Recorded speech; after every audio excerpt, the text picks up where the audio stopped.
오늘 하나님께서 우리에게 주시는 말씀은 사도행전 8장입니다. 사도행전 8장 1절로 8절까지 말씀을 한 절씩 교독하시겠습니다. 한국에 요새 반기독교 운동이 매우 활발합니다. 안티 기독교, 기독교인들을 매우 싫어하고 기독교인들을 공격하는 사람들이 많이 있습니다. 그 대표적인 조직이 반기독교 연합, 줄여서 반기련이라는 단체가 있습니다. 이분들이 얼마나 기독교를 싫어하냐면요, 이분들이 만든 사이트를 가보시면, 그렇다고 진짜 가보라는 얘기는 아닌데요, 가보시면 아주 증오가 가득합니다. 이분들이 주로 어떤 일을 하냐면 회원 한 19,000명 정도 되더라고요. 어저께 보니까 교회와 관련된 어떤 안 좋은 일, 강원도 산골에서 벌어진 교회에 어떤 문제가 있으면 이것들을 발굴해서 그 회원들끼리 나눠요. 그리고 이 회원들이 이거를 다 퍼나릅니다.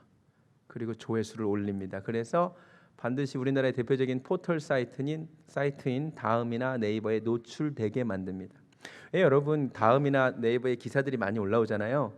근데 그게 아무 기사나 다 올라오는 게 아니에요. 어느 정도가 돼야 올라오는데, 이 반기련 운동가들이 기독교와 관련된 부정적인 뉴스는 꼭 그렇게 노출되도록 전략적으로 활동을 하고 있다는 것을 여러분이 아셔야 돼요. 굉장히 무섭습니다. 이 홈페이지에 가보면 자기들의 목표가 개독 박멸 이렇게 써 있습니다. 우리 기독교가 개독교인데 박멸하겠다는 거죠. 근데 여러분 그거 아세요?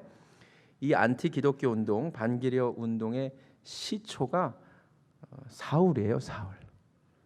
우리가 오늘 읽은 청년 사울이 사실은 반기독교 운동의 시초입니다. 1절을 보니까 사울은 그가 스데반의 죽임 당함을 마땅히 여기더라. 여러분, 이 말씀을 한번 잘 생각을 해보세요. 사람이 죽었어요. 그리고 이 사람이 신앙 때문에 돌에 맞아 죽었어요.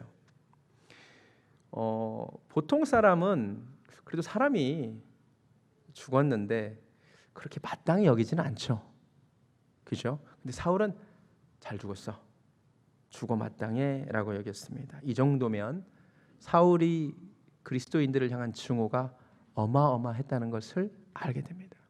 사실 스데반의 죽음은 좀 아름다웠죠. 어떻게 기도를 했죠? 주님, 저들의 죄를 저들에게 돌리지 마시라고 용서해 달라는 아름다운 기도를 했어요. 그러면 보통 사람 같으면 마음에 동요가 있어야 정상이죠. 그런데 사울은 동요가 없어요. 너무너무 싫기 때문에. 3절을 볼까요? 사울이 교회를 잔멸할세. 잔멸. 각 집에 들어가 남녀를 끌어다가 옥에 넘깁니다. 기독교인들의 씨를 말리려고 합니다. 집집마다 다니면서 교인들을 발견하면 끌어다가 옥에 넘깁니다. 왜 그렇게까지 싫었을까요? 왜 그렇게 잔인하고 무정할까요? 여러분, 사람이 이 정도라면 기독교와 기독교인들에 대한 증오의 정도가 어마어마했다는 말입니다. 만약 타임머신이 있어서 오늘날 우리가 반기독교 운동에 열심인 청년 사울을 인터뷰할 기회가 있다면, 마이크를 들이대면 왜 그렇게 싫으세요? 라고 물으면 사울이 뭐라고 대답할까요? 주저하지 않을 거예요. 아마 이글거리는 눈빛으로 증오를 가득 담긴 눈빛과 함께 침을 튀기면서 왜 기독교인들이 죽어야 하는지, 얼마나 나쁜 놈들인지 설명을 했겠죠. 맞습니까? 그렇지 않고는 이 정도로까지는 하지 않아요. 여러분, 주변에도 유독 기독교인들을 싫어하는 사람들이 있어요. 그죠? 그게 남편일 수도 있고 친구일 수도 있는데, 유독 교회를 매우 싫어하시는 분들이 있어요, 없어요? 있어요. 근데 이분들의 공통점이 있는데, 기독교에 대한 증오가 가득하고 주저가 없어요. 교회의 문제를 굉장히 많이 알고 있어요. 침 튀기면서 이런 모습도 내가 교회의 문제도 알고 있고 저런 목회자의 비리도 알고 있고 이렇게 얘기를 한단 말이에요. 아까 말씀드린 반기련 사이트에 가보시면 딱 그거예요. 온갖 기독교의 문제들로 도배해놨어요. 이런 문제를 내가 알고 있고 저런 문제를 알고 있고. 근데 여러분, 그거 놀라운 사실 하나 알려드릴게요. 우리가 청년 사울을 인터뷰할 수가 없죠. 타임머신이 없으니까. 그런데 회심한 이후에 사도 바울이 한 인터뷰가 있어요. 내가 왜 그때 그렇게 기독교인들을 박해했는지 사실은 그 이유를 밝히고 있어요. 디모데전서 1장입니다. 왜 그렇게 싫어했는가? 디모데전서 1장에서 사도 바울이 이야기를 합니다. 디모데전서 1장 13절.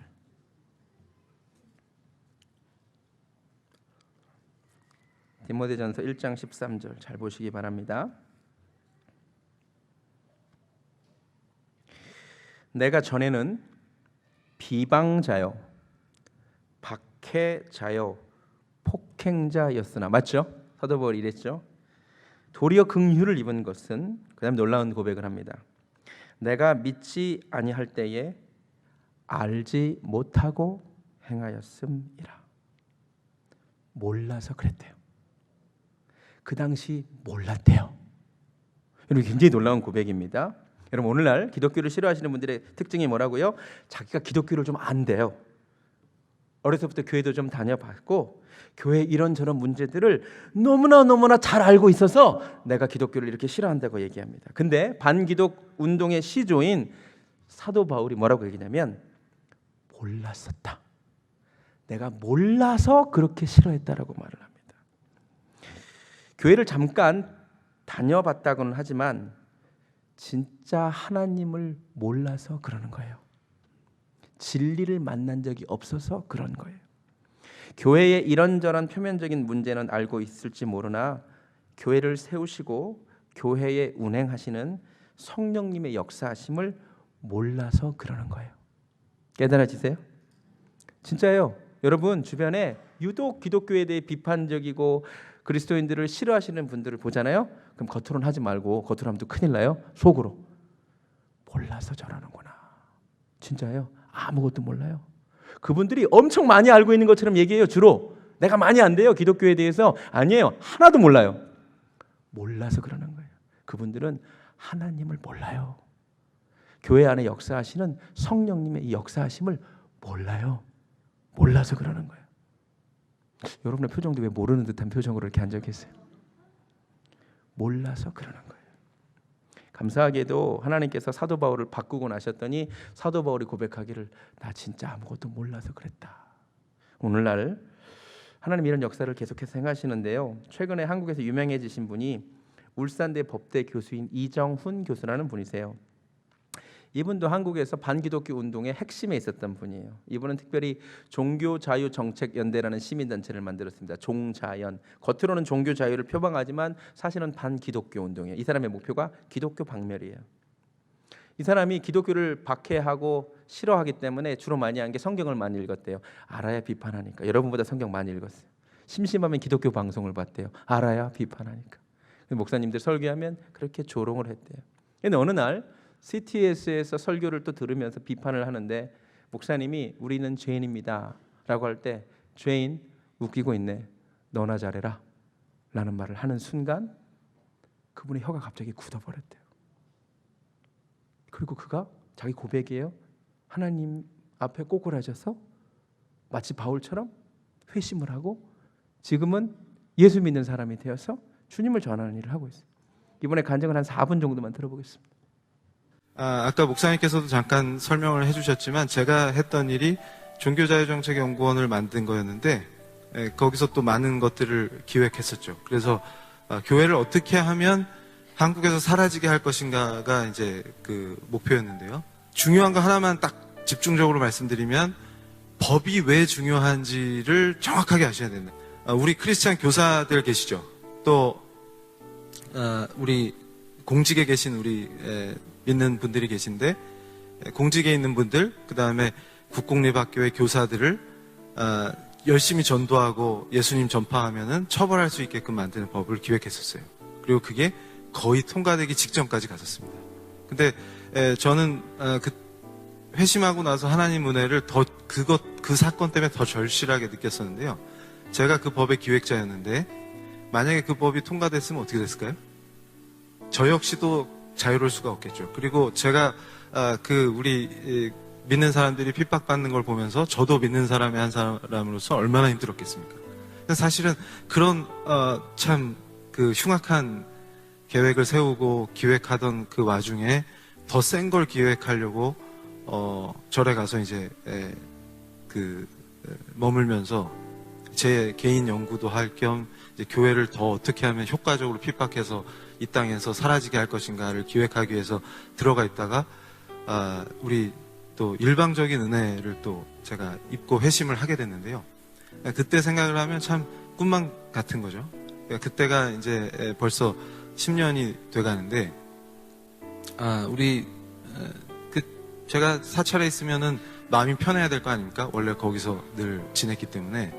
근데 희한한 하여튼 어떤 두통이 시작돼가지고 절에서 멀어지면 괜찮았다가 다시 오면 또 힘들어지고 이런 걸 반복하다가 집에 왔죠. 제가 사실 회심하기 전부터 독학으로 우리 신학 공부를 되게 열심히 했어요. 왜 그렇게 열심히 공부했냐면 교회를 알아야 공격을 할 거 아닙니까? 그러니까 제가 이제 요즘 농담처럼 제 주변에 우리 믿는 분들한테 농담으로 하는 게 야, 예전에 내가 저쪽 진영에 있을 때 할 때만큼만 하면 돼. 이러면서 그러니까 뭐냐면 항상 말씀 공부하고 신학 공부하고 틈나면 CTS 보고 CTS 보면서 목사님들 설교 연구하고 저런 얘기를 주로 하는구나. 그 다음에 선교 전략이 뭐구나 이런 걸 이제 보는 거죠. 그래서 그때도 쉴 틈이 없어요. 쉴 시간이 나면 CTS를 봐야 되니까 그때도 이제 머리가 아파서 집에 왔는데 CTS 보다가 설교하시는 목사님 조롱하다가 주님 저는 죄인입니다 이렇게 고백하는 그 장면에서 죄인 웃기고 있네 너나 잘하세요 이렇게 조롱하다가 딴 때 같았으면 괜찮았을 텐데 그날 이제 저는 번개라고 표현하는데 번개를 맞았죠. 그러니까 혀가 딱 굳어버린 그 조롱하던 혀가 꼼짝을 못하는 거죠. 근데 그대로 앞으로 엎드렸는데 굉장히 짧은 시간이었던 것 같은데 저한테는 굉장히 긴 시간이었죠. 근데 첫 느낌이 난 죽었구나 이거였습니다. 그리고 그 위대하시고 거룩하신 분을 느껴버렸죠. 근데 그때 느꼈을 때에 제가 또 가졌던 그것이 세포까지 알게 됐던 것이 뭐냐면 나는 정말로 완벽하게 철저하게 부패한 자구나. 그러니까 내 안에는 의로움이라고 하는 것은 정말 어떤 티끌만큼의 것도 찾을 수가 없는 존재구나. 그걸 깨달아 버렸습니다. 유튜브 보시면 다 보실 수 있습니다. 여러분 이분이요 불을 켜주시고요. 자기가 교회에 대해서 많이 안다고 생각을 했죠. 많이 알았죠. 교회 문제들 이런저런 거 많이 알았어요. 그런데 사실 아무것도 몰랐어. 인간이 얼마나 죄인인지 하나님은 얼마나 위대하신 분인지 몰라요. 몰라서 그러는 거예요. 여러분 정말 사도 바울의 고백이 그렇습니다. 내가 몰라서 그랬다고. 오늘날 기독교인들을 박해하는 분들 이런저런 문제를 얘기하시는 분들 속으로 불쌍히 여기세요. 몰라서 그래요. 그들의 눈이 열려서 살아계신 하나님을 보는 은혜가 있기를 원합니다. 이 자리에 앉아있는 분들 가운데서도 몰라서 그래. 모르는 거야. 왜 이분들은 예배하는지, 왜 이 사람들은 감동하고 기도하고 눈물을 흘리고 찬양하는지 몰라서 그러는 거예요. 아는 역사가 있기를 주님의 이름으로 축원합니다. 오늘 본문으로 돌아와서 사도행전 8장 1절 다시 읽겠습니다. 그날에 예루살렘에 있는 교회에 큰 박해가 있어 사도 외에는 다 유대와 사마리아 모든 땅으로 흩어지니라. 이 말씀이 굉장히 중요한 말씀이에요. 왜 말씀이 중요하냐? 사도행전 1장으로 가보시겠습니다. 사도행전 1장 8절 말씀.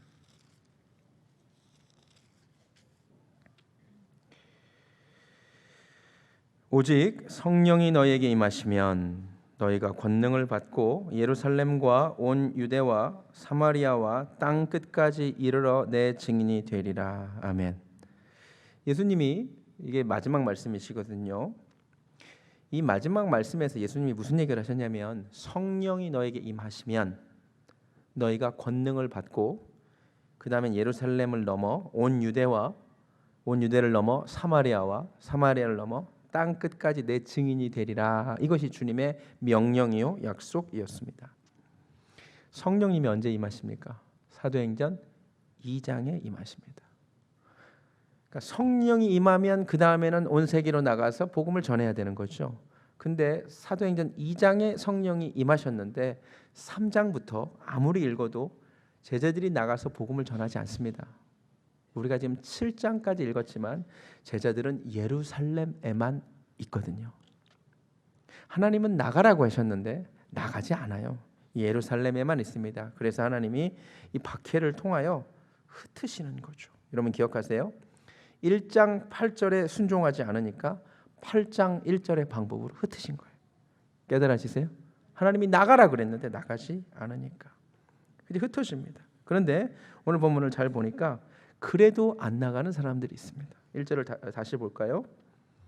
사도 외에는 다 유대와 사마리아 모든 땅으로 흩어지니라. 여러분 많은 사람들이 다 흩어지는데 그래도 흩어지지 않고 예루살렘을 떠나지 않는 이들이 있었네요. 이들이 누구예요? 놀랍게도 사도들이었습니다. 예수님의 제자들이 안 떠나요. 질문: 이게 잘한 겁니까? 못한 겁니까? 제가 아까 말씀드렸잖아요. 아까 예수님이 뭐라 그랬어요? 성령을 받으면 권능을 받고 예루살렘을 떠나 온 유대와 사마리아와 땅끝까지 가서 복음을 전하라고 했는데 제자들은 끝까지 안 떠나요. 왜? 예루살렘을 지켜야 되거든. 예루살렘 교회가 너무나 중요하거든. 특별히 사마리아로 안 가는 이유가 뭘까요? 예수님의 제자들은 히브리파 유대인들입니다. 이스라엘 사람들에게 있어서 사마리아는 어떤 땅인 줄 아세요? 부정한 땅, 불결한 땅이에요. 아수르에 의해서 북이스라엘이 망했는데 그 땅이 혼합이 되는 거 아시죠? 혈통적으로 신앙적으로 혼합이 돼요. 그래서 이스라엘 사람들이 사마리아 사람들을 개와 돼지만도 못하게 여기죠. 그래서 예수님이 사마리아 여인과 대화하는 것을 보고 제자들이 이상하게 여겼다는 표현이 성경에 나오죠. 그렇죠? 선한 사마리아인 비유가 나오는 이유가 있죠. 그 당시 사람들은 사마리아 사람들을 사람으로 안 봤거든요. 그 땅으로 가기가 싫은 거예요. 그래서 안 가요. 사람들은 다 흩어지는데 사도들은 끝까지 예루살렘을 지킵니다. 이 사람들이 올바른 선택을 한 것이 아니라는 결정적인 증거를 알려드릴게요. 4절을 보겠습니다. 그 흩어진 사람들이 두루 다니며 복음의 말씀을 전합니다. 원래 이거 누가 해야 되는 거죠? 제자들이 해야 되는 거잖아요. 흩어져서 복음을 전하는 거예요. 잘 보세요, 여러분. 교회가 예루살렘에만 있었는데 박해 때문에 흩어진 사람들이 있었고 예루살렘에 남아있는 사람들이 있습니다. 자, 사도행전의 카메라가 누구를 추적하고 있습니까? 예루살렘에 남아있는 교회를, 제자들을 추적하지 않고 5절부터 보시면 빌립이 사마리아 성에 내려가 그리스도를 백성에게 전파하는 장면을 따라갑니다. 카메라가 어디를 따라가요? 사마리아로 따라갑니다. 성령의 관심사가 어디에 있는 거예요? 흩어진 사람들, 복음을 전하는 자들에게 있습니다. 할렐루야. 11장으로 가겠습니다. 사도행전 11장. 이 카메라가 계속 이들을 추적합니다. 11장 19절. 그때에 스데반의 일로 일어난 환란으로 말미암아 흩어진 자들이 계속 추적하고 있죠. 베니게와 구브로와 안디옥까지 이르러 복음 전하는 것을 추적합니다. 처음에는 유대인들에게만 말씀을 전하다가 나중에 20절에 그 중에 구브로와 구레네 몇 사람이 안디옥에 이르러 헬라인에게도 말하여 주 예수를 전파하니 주의 손이 그들과 함께 하심에 수많은 사람들이 믿고 주께 돌아오더라. 할렐루야. 이게 안디옥 교회예요. 안디옥 교회가 세워지는 것을 사도행전 카메라가 따라가고 있다는 거죠. 11장에 세워진 안디옥 교회에서 바울과 바나바가 담임 목회를 하고요. 그 다음에 세계 선교 여행을 3차에 걸쳐서 나가는 이야기가 사도행전의 중심입니다. 사도행전의 카메라는 더 이상 예루살렘을 비추고 있지 않습니다. 왜? 주님의 관심사가 거기에 있으니까. 여러분, 이 성경의 제목이 사도행전이죠. 그러면 사도들이 주인공이 되어야 될 거 아니에요? 근데 실제로 여러분 성경 읽어보시면 12제자들 이야기가 사도행전에 거의 안 나와요. 베드로 이야기가 10장에 고넬료에게 복음 전하는 장면 할 때 잠깐 언급돼요. 왜? 유대인의 그 장벽을 넘어서 이방인 고넬료에게 복음을 전하는 장면이니까. 그 외에는 베드로의 장면이 별로 없어요. 12제자 베드로, 안드레, 야고보, 요한, 빌립, 바돌로메 쭉 가는 12제자의 행적이 사도행전에 있어요, 없어요? 없어요. 왜? 어디 있었으니까? 예루살렘 교회에 남아 있었으니까. 주님의 관심사는 온 땅에 복음이 전파되는 것인데 그 관심사를 모르고 자기들의 현실에만 안주하려고 하니까 없는 거예요. 대신 사도행전 9장에서 회심하게 되는 사도 바울, 이방인의 사도로 부름받은 사도 바울이 사도행전의 주인공이에요. 깨달아지세요? 여러분 오늘 본문도 잘 보시기 바랍니다. 사도행전의 카메라가 빌립을 주목해요. 일약 사도행전 8장의 주인공은 빌립이 됩니다. 빌립이 사마리아 성에 내려가 그리스도를 백성에게 전파하는 것을 비춥니다. 여러분 이왕 한 번뿐인 인생을 살아가고 이왕 예수 믿는 것 하나님 나라의 주역으로 쓰임 받으시기를 원합니다. 이런 얘기는 좀 아멘을 크게 해도 괜찮아요. 다시 말씀드릴게요. 여러분 이왕 한번 예수 믿는 것 주님의 나라를 위하여 맨날 비주류, 맨날 야당, 맨날 변방, 수근수근 되는 사람, 구경꾼, 방관자 그런 거 되지 말고 이왕 하나님 나라의 주역으로 쓰임 받으시기 바랍니다. 아멘. 여러분 제가 왜 우리 교회 오시는 분들한테 등록을 권하는지 아세요? 구경꾼으로 다니지 말라는 거예요. 교회 가족이 되시라는 거예요. 왜 구역하라고 하는 줄 아세요? 교회 중심으로 좀 들어오라는 거예요. 사역도 좀 하시고 기둥이 좀 되시라고. 맨날 뒤에서 수근수근거리고 세상에서 제일 쉬운 게 비판하는 겁니다. 야당하는 게 세상에 제일 쉬워요. 비판만 하면 되잖아요. 근데 여당은 그렇지 않잖아요. 여러분 하나님의 나라에 섬기는 자리에서 주역으로 쓰임 받으시기 바랍니다. 빌립이 왜 주역이 됐느냐? 뜻하신 그곳에서 복음을 전했기 때문이에요. 제자들은 뜻하신 그곳에 있지 않아요. 주님은 나가라 그랬는데 예루살렘 성만 지키고 있는 거예요. 근데 빌립이 순종하고 사마리아 땅으로 갈 때, 꺼리는 그곳에 갈 때 그는 일약 복음의 주인공이 됩니다. 하나님 나라의 주인공이 됩니다. 여러분 오늘날 여러분이 하나님 나라의 주인공이 될 수 있습니다. 오늘날에 사마리아가 있거든요. 저 사람들은 도저히 전도가 안 돼. 아유 저런 사람들이 어떻게 예수를 믿어? 아 이런 사람한테는 도저히 전도할 수 없지. 이 사람들이 사마리아 사람들이죠. 근데 그 사람들에게 여러분이 복음을 전할 때 여러분은 복음의 주인공이 되죠. 또 하나 빌립 지금 뭐 하는 중이냐면 도망가는 중이죠. 박해 받아서 피하는 중이죠. 정신없는 와중이죠. 그 와중에 그는 전도해요. 우리는 이렇게 얘기하죠. 아유 이 와중에 어떻게 전도를 합니까? 내 형편이 지금 이런데 무슨 전도를 합니까? 지금은 때가 아니지요. 애들도 좀 키워놓고 사업도 좀 어느 정도 궤도에 올려놓고 내가 그 다음에 그때는 도대체 언제 온대요? 언제 와요? 우리가 지하철에서 한국 지하철에서 노방전도하는 사람들 주로 이렇게 비판하죠. 때와 장소를 가려서 전도해야지. 그럼 우리는 때와 장소를 가려서 전도합니까? 안 하잖아요. 안 한다고요. 여러분 빌립은 상황이 전도할 상황이 아니에요. 핍박받아서 도망가는데 그 와중에 그는 복음을 전해요. 때를 얻든지 못 얻든지 복음을 전해요. 이런 은혜가 여러분에게 있기를 원합니다. 빌립은 그리스도를 전해요. 5절을 보니까 그리스도를 백성에게 전해요. 우리가 전도를 되게 못하는 것 같지만 전도를 되게 잘해요. 우리는 항상 드라마 전도를 기가 막히게 잘해요. 그 드라마 봤어? 꼭 봐. 그 영화 봤어? 꼭 봐, 꼭 봐. 그 화장품 발라봤어? 꼭 발라봐.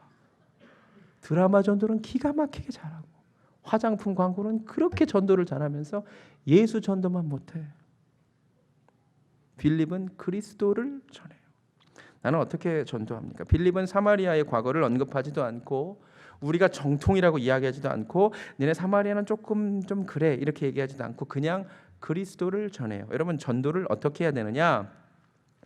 그리스도를 전해야 전도입니다. 아멘. 가끔 가다가 자기 교단을 너무 사랑하시는 목사님들이 우리 교단이 장자 교단이고 정통 교단이라 우리 교단으로 와야 된다고.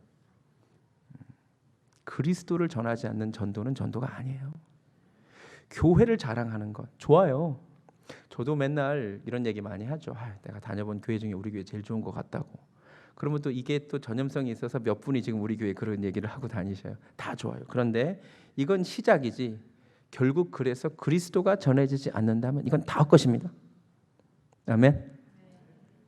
내가 받은 은혜, 내가 받은 축복, 내가 경험한 간증 전할 수 있어요. 그런데 그 전도 아니에요. 그리스도를 전해야 전도예요. 예수님을 전해야 전도라고요. 유대인은 표적을 구하고 헬라인은 지혜를 찾지만 우리는 십자가에 못 박힌 그리스도를 전해야 되는 사람들이에요. 예수님을 자녀들에게 전해주시기를 주님의 이름으로 축원합니다. 전도했더니 결과적으로 6절부터 어떤 일이 있느냐. 무리가 빌립의 말도 듣고 행하는 표적도 보고 한 마음으로 그가 하는 말을 따르더라. 많은 사람에게 붙었던 더러운 귀신들이 크게 소리를 지르며 나가고 또 많은 중풍병자와 못 걷는 사람이 나으니 결과적으로 8절에 그 성에 큰 기쁨이 있더라. 아멘. 영어로 There was great joy in that city 이렇게 되어 있습니다. 그 성에 큰 기쁨이 있었답니다. 저는 이 말씀이 참 좋더라고요. 왜냐하면요, 사마리아라는 도시가 원래 기쁨이 많았을까요? 7절을 보니까 그 성에 더러운 귀신 들린 사람이 많았네요. 그죠? 중풍병자도 많았네요. 못 걷는 사람도 많았네요. 그 성 분위기가 기쁘진 않았겠죠. 또 하나, 아까도 말씀드렸지, 사마리아가 어떤 도시냐면 사람들에 의해서 천시받고 멸시받고 무시당하는 곳이죠. 이스라엘 사람들이요, 이 사마리아 땅을 밟기 싫어가지고 요렇게 돌아가고요. 이스라엘 사람들이 얘기하기를 저놈들은 개 돼지반도 못한 놈들이라고 하는 말을 어렸을 때부터 듣고 자라요. 여러분, 무시받고 천시받고 억압당하는 그 사마리아의 도시의 분위기가 우울했을 수밖에 없어요. 한번 생각을 해보세요. 기쁠 수가 없어요. 그런데 오늘 복음이 전해지고 그리스도가 전해지고 나서 그 땅에 기쁨이 생겼다 이 말입니다. 할렐루야. 특별히 오늘 본문은 미묘하게 예루살렘 성과 사마리아 성을 대조하고 있어요. 2절을 보시기 바랍니다. 예루살렘 성 분위기를 보도하고 있는데요. 2절을 보니까 경건한 사람들이 스데반을 장사하고 위하여 크게 우네요. 지금 예루살렘 성에는, 사마리아 성에 큰 기쁨이 있는 동안 예루살렘 성에는 무엇이 있어요? 슬픔이 있어요. 애통이 있어요. 굉장히 의도적인 대조예요. 지금 예루살렘 성에는 슬픔이 있고요, 우울했던 사마리아 성에는 기쁨이 있어요. 원래 예루살렘 성은 기쁨이 넘쳤던 곳입니다. 성경 곳곳에 제가 다 찾아보지 않겠지만 많은 본문에서 그 성에 큰 기쁨이 넘치니라 라는 표현이 많이 나옵니다. 예루살렘 성에 솔로몬이 성전이 완공될 때 그 온 성에 기쁨이 넘치더라 이런 말씀이 있어요. 다윗이 자신의 하나님의 언약궤를 메고 들어올 때 그 성에 온 기쁨이 넘쳤다 이런 말이 있어요. 예루살렘 성은 원래 기뻤던 곳이에요. 그런데 지금 예루살렘 성에는 슬픔이 있습니다. 애통이 있습니다. 반면 원래 슬프고 어둡고 그늘에 가려졌던 사마리아 성에 큰 기쁨이 있습니다. 흩어지기를 거부한 지역에 슬픔이 있고 흩어져서 복음이 전해진 지역에 기쁨이 있습니다. 할렐루야. 여러분, 우리 인생에 예수님이 들어오실 때 내 삶에 기쁨이 넘칠 줄로 믿습니다. 우리 교회에 진짜 예수님이 계시면 이 교회에 기쁨이 넘칠 줄로 믿습니다. 여러분, 사실요, 제가 교회에서 공부했잖아요. 우리나라 초창기에 예수 믿게 된 한국인들에게 대부분 우리 한국인들이 불교, 유교 믿다가 기독교로 오신 분들이에요. 초창기 구한말 성도들에게 왜 예수 믿게 되었어요? 라고 물을 때 많은 수가 이렇게 답했습니다. 불교는 초상집과 같고 유교는 제삿집과 같은데 기독교는 잔치집과 같습니다. 그래서 왔습니다. 실제로 이렇게 답했어요. 불교는 인생 무상의 종교이기 때문에 초상집 같았고 유교는 관혼 상제 온갖 예식의 종교였기 때문에 제사집 같았는데 기독교는 즐거움의 종교, 기쁨의 종교라는 말을 듣고 잔치집 같아서 교회로 왔습니다라고 답한 사람들이 굉장히 많았다고요. 원래 예수 믿는 사람들의 큰 표적이 뭐였냐면 기쁨이에요. 기쁨. 여러분, 교회를 다니느냐 안 다니느냐는 중요하지 않고요, 내 속에 예수님이 들어와 계시느냐 계시지 않느냐가 중요한데 그 속에 예수님이 계신 분과 계시지 않는 분의 가장 큰 차이가 뭐냐면 예수님이 계신 분은요, 그 삶에 기쁨이 있습니다. 내가 교회를 다닌다고는 하는데 맨날 얼굴이 일그러져 있는 분들이 있죠. 입만 열면 비판하고 원망하고 불평하고 계시는 분들 계시죠? 그 속에 예수님이 없어요. 앞으로 교회에서 누가 계속 비판하고 원망하고 불편하거든, 속으로만, 겉으로 하시면 안 돼요. 속으로 그러세요. 예수님이 없어서 그래. 할렐루야. 아까 이렇게 외부에서 반기독교 활동하시는 분들 그러면 뭐라고 하라고요? 속으로? 몰라서 그래. 주님 열어주세요. 교회에서 막 비판하는 사람들 만나면 뭐라 그래요? 주님이 안 계셔서 그래. 주님이 그 안에 들어가시기를 원한다고. 할렐루야. 예수님이 진짜로 내 속에 계시면요, 기쁩니다. 환난 가운데서도 즐거워합니다. 아멘. 우리 교회에 속한 여러분의 삶에 기쁨이 있기를 원합니다. 여러분 삶의 중심에 주님이 계시기를 원합니다. 아틀란타에 우리 교회를 통하여 복음이 전해져서 이 아틀란타 땅에 기쁨이 넘치기를 소원합니다. 말씀을 마칩니다. 제가 한 4가지 말씀드렸는데요. 첫 번째, 사도 바울이 청년 시절에 그렇게 밖에 있던 이유는 알아서가 아니에요. 몰라서, 아무것도 몰라서, 보지 못해서. 그런데 하나님이 그를 변화시키셨습니다. 이런 은혜가 오늘날에도 있기를 원합니다. 사도들이 뜻하신 그곳에 있지 않았어요. 예루살렘에만 있으려고 했어요. 뜻하신 그곳에 가서 복음을 전한 빌립 같은 사람들이 복음의 주인공이 됩니다. 우리가 하나님의 뜻에 순종하여 복음의 주인공들 되기를 원합니다. 빌립처럼 그리스도를 전하기를 원하고 기쁨이 넘치는 공동체 되기를 소원합니다. 찬양하겠습니다. 주님 말씀하시면 뜻하신 그곳에 우리는 있어야 됩니다.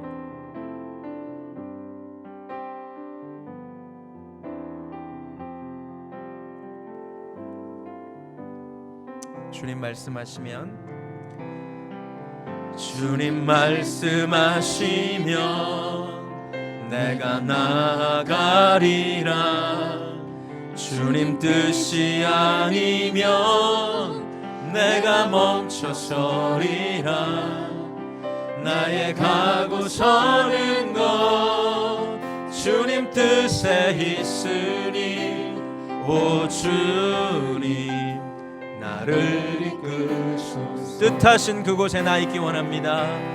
뜻하신 그곳에 나 있기 원합니다.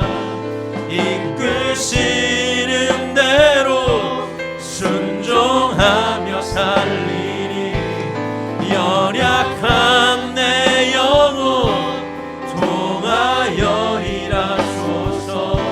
주님 나라와 그 뜻을 위하여 뜻하신 그곳에 뜻하신 그곳에 나 있기 원합니다. 이끄시는 대로 순종하며 살리니 연약한 내 영혼 통하여 일하소서. 주님 나라와 그 뜻을 위하여 오 주님 나를 이끄소서. 눈을 감습니다. 오직 성령이 너에게 임하시면 너희가 권능을 받고 그 다음에는 예루살렘과 온 유대와 사마리아와 땅끝으로 나가서 나의 증인이 되라고 주님은 부탁하셨는데 성령님이 임하셨지만 제자들은 사마리아 땅으로 나아가기를 꺼려합니다. 주님이 부탁하신 복음 전파의 사명을 수행하기를 꺼려합니다. 여러 핑계들은 있습니다. 지금은 그럴 때가 못 되잖아요. 저 사람은 전도하기 어려운 사람이잖아요. 이 와중에 어떻게 전도를 합니까? 오늘 또 우리는 그렇게 살아가고 있습니다. 한 번뿐인 인생, 주님이 뜻하신 곳에서 주님이 뜻하신 바를 행하는 복음의 주인공들 되기를 정말로 원합니다. 예수가 없는 삶에, 예수가 없는 마음에 예수님이 들어가셔야 기쁨이 넘칠 텐데 먼저 내 마음에 예수님이 들어오시기를 원하고 내 아내와 남편과 자식들의 마음에 주님 들어가시기를 원하고 이 아틀란타 땅에 예수님 들어가셔서 이 땅이 기쁨의 땅 되기를 원합니다. 우리 함께 한번 기도했으면 좋겠습니다. 나는 뜻하신 그곳에서 주님의 일 하고 있습니까? 정말 예수님 전하고 있습니까? 사명 감당하고 있습니까? 복음의 주역으로 살고 있습니까? 아니면 항상 방관자, 항상 구경꾼, 항상 비주류, 항상 평가하는 자는 아닙니까? 여러분 마음속에 주님 계십니까? 진짜 계십니까? 예수님이 내 마음속에 계시면 내 삶에 기쁨이 있습니다. 주일학교 때 배운 찬양인데요, 주 예수 사랑 기쁨 내 마음속에 있네. 정말 있는지 계시는지 확인하면서 우리 찬양 부르겠습니다.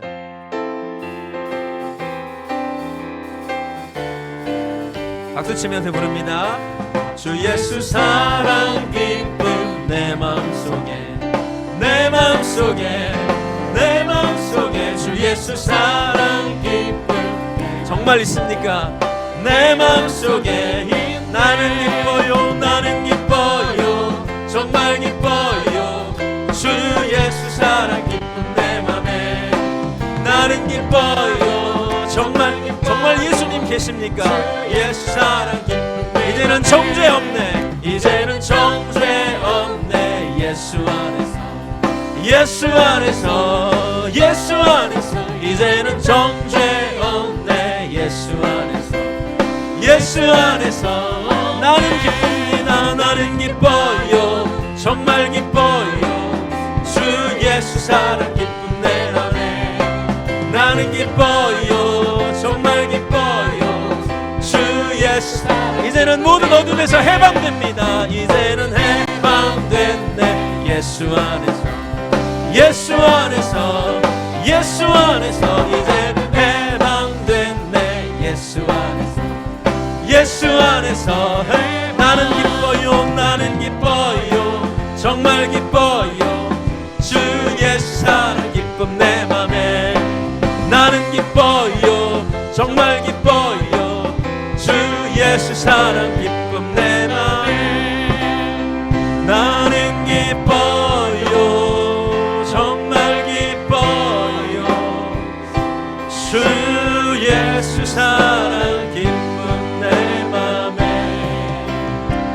나는 기뻐요 정말 기뻐요 주 예수 사랑 기쁨 내 맘에. 주님 감사합니다. 오늘도 기록된 말씀을 통하여 바로 나에게 말씀하여 주시니 감사합니다. 청년 사울이 그토록 무정하고 잔인하게 기독교인들을 박해했습니다. 자기가 많은 문제를 알고 있었기 때문이라고 생각했습니다. 그런데 그가 후에 고백하기를 알지 못해서 그랬다고.